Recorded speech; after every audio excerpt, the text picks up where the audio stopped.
nggak selalu, karena saya sendiri menyaksikan beberapa pasangan yang salah satu di antara mereka tuh rajin ibadah tapi KDRT.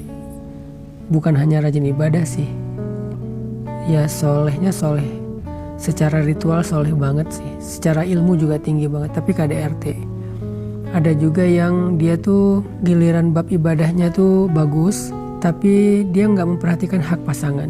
Kayak misalnya seorang istri rajin tahajud, rajin puasa sunnah, rajin ngaji, rajin zikir, tapi jarang masak. Kalau dinasihatin suami gampang tersinggung, terus suka membantah, padahal ibadahnya bagus gitu. Atau juga ada suami yang tadi dia itu di masjid tuh dikenal sebagai tokoh gitu.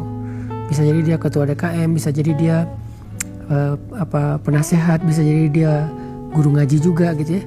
Tapi sama istrinya dia kurang penyayang, dia suka nuntut, dia suka nyalah-nyalahin, dia suka mencari kesalahan, dia nggak peka dan empati sama pasangannya, bisa kayak gitu juga. Jadi nggak selalu rajin ibadah dia akan jadi pasangan yang baik gitu, nggak selalu sih.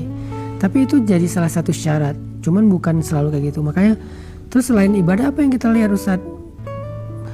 Kalau saya sih ngelihat akhlak ya. Akhlak itu dibangun dengan sebuah kesadaran dan pembiasaan sih. Kalau dia cukup sadar tentang perannya sebagai istri atau sebagai suami, insya Allah sih harusnya akhlaknya lebih baik. Yang masalah sekarang kan orang nggak sadar ya peran suami, peran istri itu apa, sehingga dia tanpa sadar menyakiti gitu. Kayak tadi nggak masak, nggak mau nurut. Dia pikir itu bukan dosa, padahal itu dosa besar tuh. Ketika dia membantah pasangannya atau suaminya, dia dosa besar.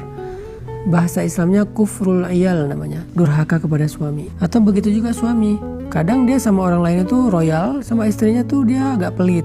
Nah kan berarti dia lupa ya bahwa yang paling berhak dari hartanya itu adalah pasangannya sendiri, kemudian keluarga dekatnya, baru orang lain. Jadi emang pasangan yang baik itu selain rajin ibadah juga harus yang akhlaknya baik dan bijak.